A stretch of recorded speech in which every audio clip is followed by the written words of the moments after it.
Bonjour à tous, aujourd'hui critique de Captain America 4, encore un Marvel sur lequel tout le monde a bien craché dessus et qui s'est rétamé au box-office. J'ai été très étonné qu'il fasse suite 17 ans plus tard à l'incroyable Hulk. Et c'est marrant car il a un peu les mêmes problèmes et les mêmes points positifs, et on va voir tout ça. J'ai aussi été très étonné sur le fait qu'on peut totalement voir ce film sans avoir vu la série Falcon et le Soldat de l'Hiver, car on débarque et c'est totalement accepté que le nouveau Captain est Sam Wilson.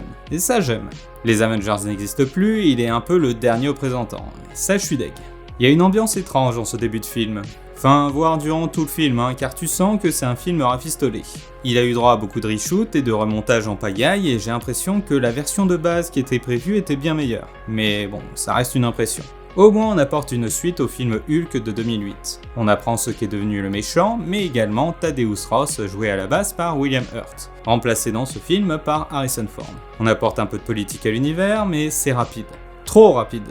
Globalement, les États-Unis veulent mettre la main sur un minerai, le vibranium, qui est trouvable sur l'île Céleste. L'enjeu sera que le président veut faire une alliance avec le Japon pour distribuer ce minerai équitablement au monde entier. Évidemment, ça ne va pas se passer comme prévu, et le méchant de notre histoire fera tout en coulisses en lançant des attaques pour créer une guerre entre les deux pays. C'est légèrement plus compliqué que ça, c'est pour moi un des points négatifs, c'est qu'ils auraient justement dû aller beaucoup plus loin dans la complexité des échanges et négociations politiques.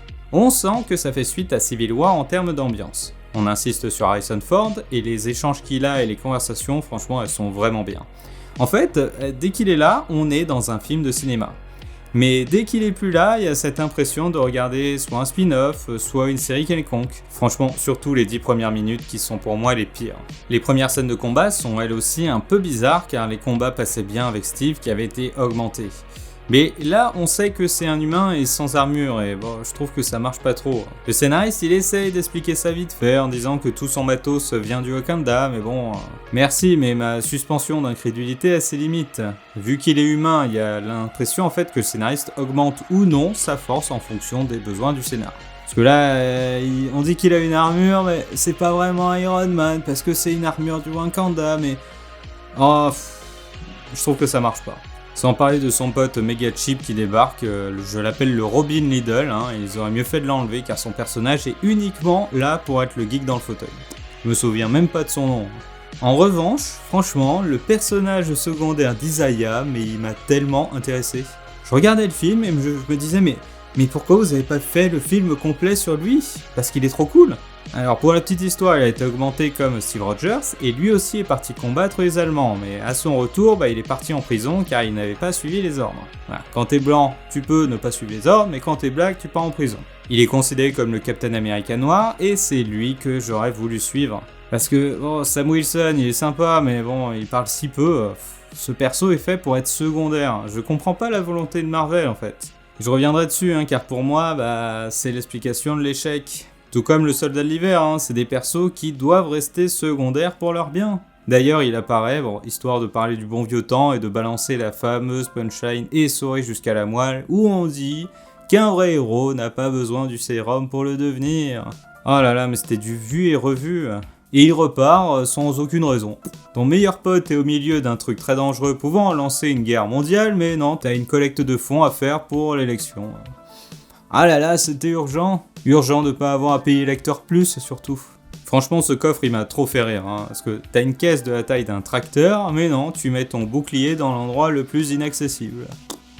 Ce plan représente bien ce film, un gros contenant pour un petit scénar. Bon, c'est vrai que là, je crache beaucoup sur le film, j'avoue, mais vous allez voir, il y a quand même pas mal de points positifs. Parce que là, on passe justement au combat dans le sous-sol de la base, qui est vraiment cool.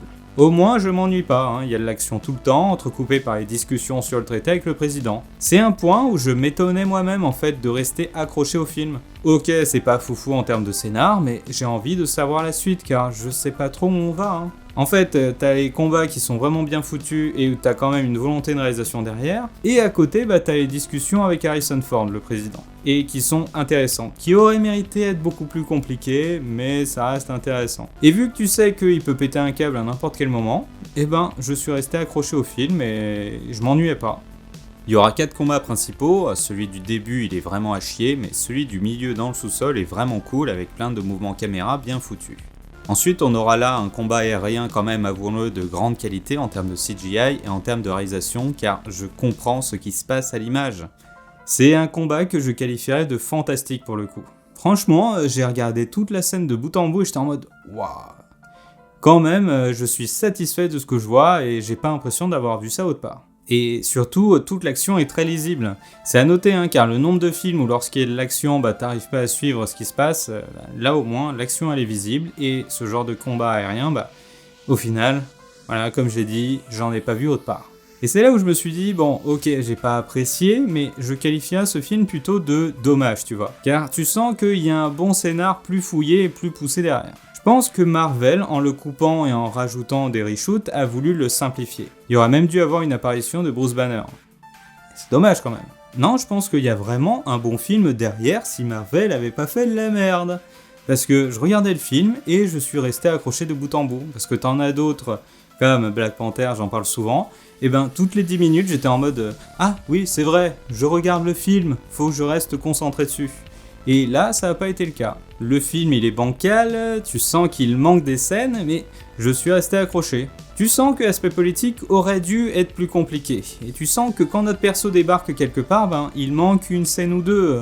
Enfin, peut-être qu'il y a que moi qui ai eu cette impression parce que je savais qu'il y avait des reshoots, mais il y a des fois, il pop à un endroit et j'étais en mode hein ? Et là, si je pouvais, je dirais à Marvel, franchement, soyez cash dans vos intentions. Soit c'est sérieux et on fait un scénar compliqué avec de multiples rebondissements pour obtenir quelque chose d'adulte à destination des adultes, soit c'est comique, mais dans tous les cas, allez-y à fond. Arrêtez de vouloir plaire absolument à l'entièreté du public. À force de viser tout le monde, on finit par n'atteindre personne. Pour ce Captain America 4, ils ont trop voulu avoir un film grand public tout en ayant une base sérieuse et adulte. Et pour moi, ça marche pas car c'est un entre-deux qu'ils auraient dû pousser davantage. C'est dommage. C'est un film qui n'est pas comique, mais pas suffisamment sérieux non plus. En fait, t'as un scénar qui est trop simple pour un film sérieux. Et finalement, de toute l'équipe, il y a que le président qui a un passé, et c'est le seul perso qui m'a intéressé. Ça m'a fait rire aussi qu'on le surnomme le chasseur de Hulk, parce que, bon, à quel moment il a réussi, Cette discussion entre le président et le nouveau Captain montre bien le problème et l'immense point positif de ce film. C'est le rare moment de pur cinéma et Harrison Ford fait parfaitement le job. Tandis que lui reste sans bouger, sans dire un mot. Pour moi, cet acteur est le problème. Il y en a qui n'ont pas l'étoffe d'être le perso principal d'un film et là, je pense que c'est le cas. Après, c'est vrai qu'il n'est pas aidé car il a pas beaucoup de texte, pas de réel passé important, au contraire d'Isaiah qui aurait parfaitement fait le job en fait à la fois comme acteur et comme perso. Sam, c'est difficile de s'attacher à lui car presque tout le temps, il joue la statue. Et le problème était déjà présent dans les autres films. Déjà à la fin d'Endgame, j'étais en mode Le problème de notre perso, c'est qu'il ne galère pas vraiment. Steve Rogers voulait s'engager dans l'armée et ne pouvait pas à cause de sa condition physique. Et même après qu'il était augmenté, on l'empêche toujours d'aller au combat. Tous les persos de la phase 1 avaient un problème et galéraient dès leur premier film solo. Tony, il est kidnappé et trahi par son mentor, Bruce est clandestin et doit rester calme à chaque instant, Thor n'a plus de pouvoir, Doctor Strange ne peut plus être médecin, Peter Parker est trop jeune pour être un vrai super-héros, etc. Ils avaient tous un problème.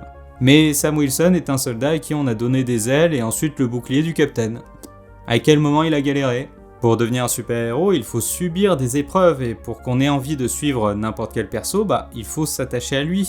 Marvel a fait l'erreur de croire que comme ça faisait un moment qu'il était dans la MCU, ils n'avaient pas besoin de passer par là. Mais perso, je trouve que ça manque, non ? Rien n'est plus attachant qu'un bon gros diesel qui démarre pas, non ? Le film n'est pas suffisamment sérieux, il n'y a pas de montée en tension progressive sur la possible guerre entre le Japon et les États-Unis. Non, direct on se tire dessus. Et encore ça, je dirais que je mettrais ça dans les points positifs parce que ça m'a étonné. J'étais en mode ah oui, il va y avoir la guerre, alors il va y avoir une montée en pression comme dans X-Men First Class, tu sais, ils se regardent tous et on sait pas si ça va péter. Non, là au moins ils se tirent dessus direct. Donc le fait qu'il n'y ait pas de montée progressive de la tension, je dirais que c'est dans les points positifs. Mais après, c'est vrai qu'il y a quand même pas mal de manque de suspense dans ce film, parce que franchement ils l'ont perdu en route. Autre chose à noter aussi, c'est qu'à aucun moment je ne doute sur le fait que ce sera lui le Hulk rouge. Directement, lors de la présentation du début, tu sens qu'il y a un truc qui cloche. Et encore ça je vais mettre des guillemets car je pense que c'est la promo qui m'a gâché la surprise. Donc, je sais pas trop. Passons un petit point analyse lors du moment où il a failli se transformer. Il panique et il y a une grille bien rouge derrière lui. Signe qu'il se sent pris au piège et que la tension monte. Ou alors qu'il est sur le grid d'un barbecue. Puis, un peu plus loin, on aura les plans qu'on appelle débulés, c'est-à-dire penchés, car le perso perd pied, il n'est plus stable mentalement. Bon, c'est à peu près tout ce que j'ai trouvé. Mais passons aux méchants, car c'est au grand retour de Mr. Blue qui a une arme super cool. J'aurais voulu en voir plus et qu'on pousse le concept plus loin, avec, imaginons, une foule entière qui soudain s'arrête et devient folle avec la musique diffusée genre à grande échelle dans des haut-parleurs. Mais non. Ça aussi, ça fait partie des trucs où à mon avis il manquait des scènes parce que t'as Sam Wilson qui est au milieu d'une place comme ça, t'as le méchant qui débarque, et puis bah t'as le GIGN qui débarque, et le grand méchant se fait arrêter, et voilà. Après dans les points positifs j'ai envie de te dire que, au moins, c'est peut-être l'arrestation de méchants la plus réaliste des films Marvel. Passons enfin à la scène qu'on attendait tous. L'apparition du Hulk rouge, et ça j'ai vraiment aimé. Le combat est là aussi très bien fait, que ce soit en termes de CGI et de décor. En plein jour, au milieu des cerisiers, c'est magnifique. Et le combat dure suffisamment longtemps pour être satisfaisant. En plus, le Captain galère enfin, et il échoue malgré tout. Ah, j'étais en mode yes! Il échoue dans le sens qu'à la fin, Hulk se relève, mais le Captain, bah tu comprends qu'il est rincé, qu'il pourrait pas faire grand chose de plus vu que tous ses gadgets sont détruits. C'est là aussi un des problèmes durant le reste du film, le Captain ne galère pas, n'est jamais vraiment au danger ou doit faire sans ses gadgets. Malgré qu'il est un humain, bah il gère tout assez facilement, et même Isaiah qui est dopé, ça aussi dès le début du film j'étais en mode je sais qu'il est vieux mais franchement les scénaristes vous abusez quoi. C'est sur ce genre de détails que tu le sens, le charcutage de la part de Marvel. Et ce n'est pas un perso qui a prouvé qu'il était un super-héros. Un passé manque à ce héros pour lui donner de la profondeur et qu'on ait envie de le suivre. Tout ça donne un film que je qualifierais de dommage car Marvel ne pousse toujours pas le concept plus loin en termes de sérieux et de politique. Avec un héros et un méchant que l'on ne creuse pas et qui sont finalement très accessoires. Je pense que de base, ils avaient un très bon film, mais Marvel devait le trouver trop sérieux et trop adulte pour son public cible. Il y a eu 3 mois de tournage complet et ils ont rajouté 1 mois de reshoot. C'est énorme, Et cette scène d'arrestation du méchant devait en faire partie car elle sort vraiment du chapeau. Ils ont dû tourner ça en une journée, allez vas-y. En fait, le souci, c'est qu'après Endgame, Marvel s'est dit que son public majoritaire commençait à approcher des 30 ans et qu'il fallait rajeunir tout ça. Il y avait déjà eu cette première approche avec Tom Holland qui était là pour parler au public un peu plus jeune. Mais là, avec des films comme The Marvels, Ant-Man 3 et Thor 4, c'est à la fois trop gentillet, trop à destination des gosses, mais en plus, niveau qualité, on est loin des meilleures heures du MCU. C'est fou parce que les meilleurs films du MCU de cette phase 5 sont Deadpool et Wolverine, Les Gardiens de la Galaxie 3 et Doctor Strange. Littéralement, les films faits pour parler à un public plus vieux. Sans parler de cette mode où on dézingue un film en moins de 24 heures sur la toile avec plein de vidéos qui essayent de te faire croire que c'est la fin de Marvel, attention, pour bien faire cliquer dessus, alors que, regardons le box-office, moi j'ai fait mes calculs et c'est pas la catastrophe. The Marvels, oui c'était la cata, mais là j'estime qu'ils ont perdu genre à peu près 50 millions de dollars, qui seront vite rattrapés par la vente de produits dérivés et de Blu-ray, alors franchement ça va. De toute manière, au prochain Avengers, ce sera décisif et conclura ou non le MCU. Moi, c'est tout ce que je peux dire. À voir. D'ailleurs, j'ai appris une anecdote sur 8 Miles, vous savez, c'est le premier film de l'acteur qui joue Sam. Eh bien, j'ai appris que lors du clash de fin, lorsque Eminem dit qu'il joue les gros durs des mecs de la street alors qu'il est allé dans une école privée, en fait, tout était improvisé. Eminem le clashait directement, personnellement, devant tout le monde, car il a justement été dans une école privée. Donc là, il était vénère et c'était pour de vrai. En même temps, mets-toi à sa place. Moi, je me fais clasher par Eminem dans une battle de rap, je pense que je ferai mon Paul Mirabel. Oui, monsieur, je suis une victime. En tout cas, j'ai passé quand même un moyen moment devant Captain America 4. Je vous conseille quand même de le voir, rien que pour le combat dans les airs qui est vraiment magnifique. Allez, à plus.